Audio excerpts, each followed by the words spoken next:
Hey y'all, IrixGuy here. Now I'm not close to a field right now because the weather's kind of iffy. But what I wanted to do is respond to a question from a fan.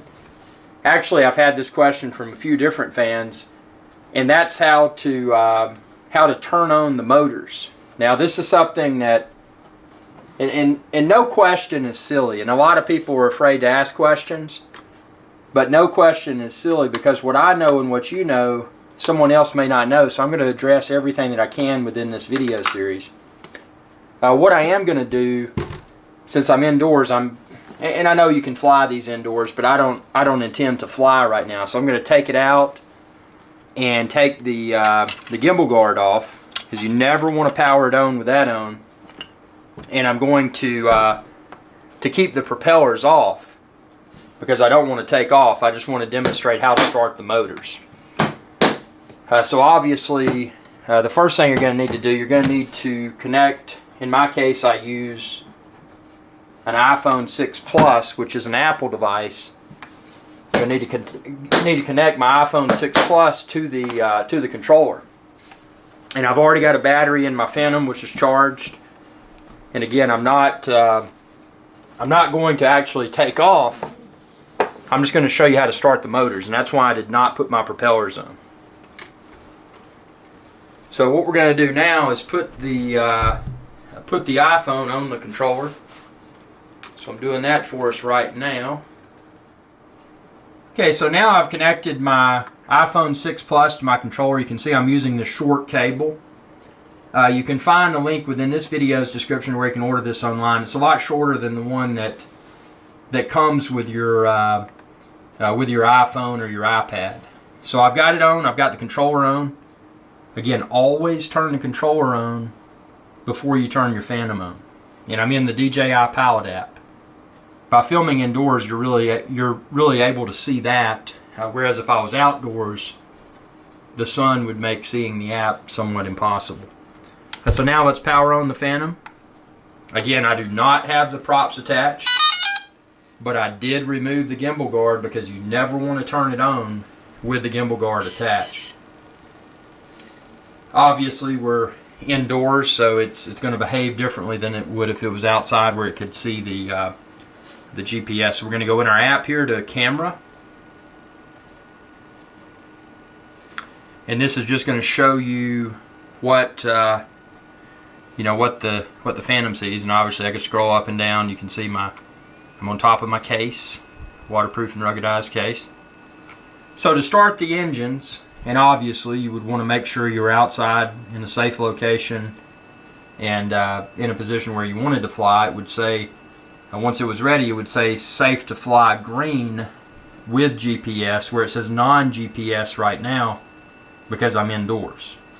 GPS being the satellites that enable you to enable the Phantom to communicate with satellites. And not only does it communicate outdoors with GPS, but it also uses GLONASS, which is the Russian equivalent of GPS, and then you've got the ground sensors on the bottom. But to start the motors, there's a couple ways you can do it. One of the things you can do within the app, if you see right here where it has the up arrow, if you push that, and we're going to go through this. So if you push that, it'll give you a message that says, do you want to take off? If you did, you would say you would slide this, and what it would do, it would go to an altitude of about 4 feet, as it indicates here, and it would just hover. But you would have to slide to take off. I'm not going to do that. If you wanted to start the motors without using the in-app, what you would do, see these sticks right here? The motors are running. So to do that, all I did was, push both of these inward like that, as you just saw. Now to turn it off, hold the left stick down,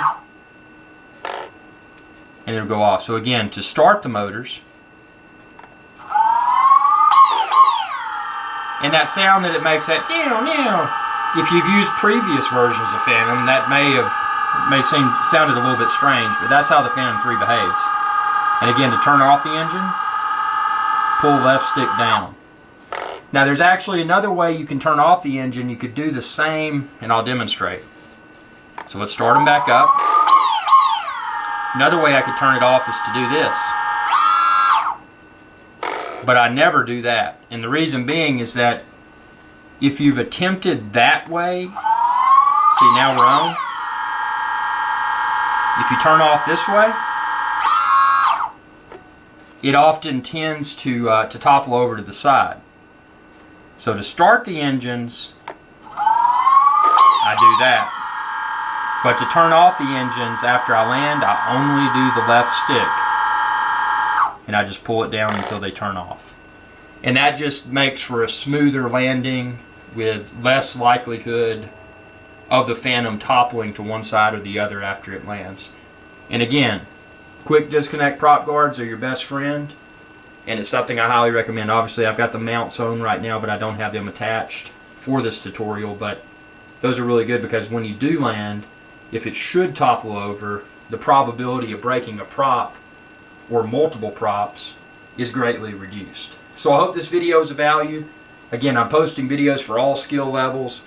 No question is a silly question. Ask me whatever. If I don't have a video already, I'll be happy to whip one up for you. So check the link within this video's description, 400orbelow.com. You can also get there by going to droneevangelist.com. And you can find all my tutorial videos, tutorial pictures, everything. I'm going to put it all there. Just a website full of goodness. And thanks for watching. Be sure to subscribe.